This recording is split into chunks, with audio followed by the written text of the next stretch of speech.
Maaga nga pala akong gumising para sunduin yung girlfriend ko. Kagabi kasi ay pumasok siya ng trabaho, kaya ako lang mag-isang naiwan sa room. Bago nga pala ako umalis ay nagligpit muna ako ng higaan para maayos. Nakasanayan ko na rin kasing gawin yon pagkagising ko na nagliligpit muna ako ng higaan. At pagkatapos ko magligpit ng higaan ay kinuha ko na yung jacket ko. Dahil winter pa din dito sa Taiwan ay malamig pa rin sa labas, so kailangan ko pa rin talaga mag-jacket. At nung nakapagsuot na ako ng jacket ay nag-lotion muna ako. Ewan ko ba kapag malamig yung panahon, laging dry yung skin ko. Yung para bang balat ng ahas, kaya nakakahiya din kapag may nakakitang iba. So kailangan ko talagang mag-lotion. Pagkatapos ko nga mag-lotion ay nagsuot na rin ako ng medyas kasi malamig nga sa labas. Kaya kailangan balot na balot ako. At syempre mawawala ba naman yung outfit check. At nung nakapagbihis na nga rin ako ay bumaba na din ako. Mahirap na kasi baka mauna pa siya sa akin. Naglakad nga lang pala ako papunta dun sa company ng girlfriend ko.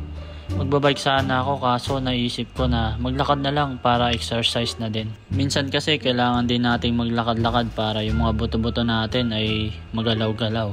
Alam nyo na, tumatanda na, malapit nang mawala sa kalendaryo. 10 to 15 minutes din nga pala kapag nilakad papunta dun sa company ng girlfriend ko. Pero kapag nagbike ka siguro mga 10 minutes lang. Napag-usapan nga pala namin na dito na kami sa Wawado magkikita. At habang inaantay ko nga siya ay naglaro muna ako. Napagtripan ko ang kuhaan nitong lagayan ng tubig. Kaso ang problema, nakasampung beses na ata akong try, hindi ko man lang nakuha. Kaya tinigilan ko na.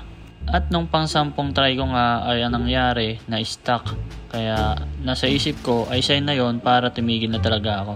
At pagka-uwi ko nga ay nagluto ako ng ulam namin. So ang niluto ko ay adobong sitaw na ang sahog ay baboy. Sorry na guys kung adobo na naman. Mahilig kasi ako sa adobo kaya kung anong adobo na lang iniluluto ko. Wait nyo na lang guys kung ano yung susunod na adobo na lulutuin ko.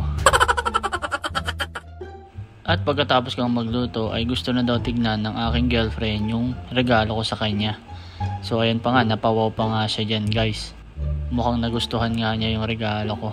Iba talaga sa pakiramdam yung makita mo yung taong mahal mo na masaya sa simpleng bagay na naibigay mo sa kanya. At sinukat na nga niya yung sapatos kaso parang hindi daw kasya. Pero sabi ko sa kanya, sige sukatin mo muna.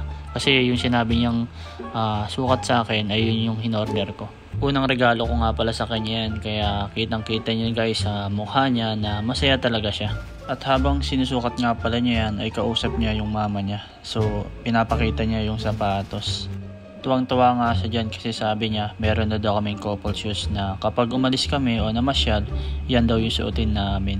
At pinicture-picturean pa nga niya yan tapos parang ayaw niya na alisin.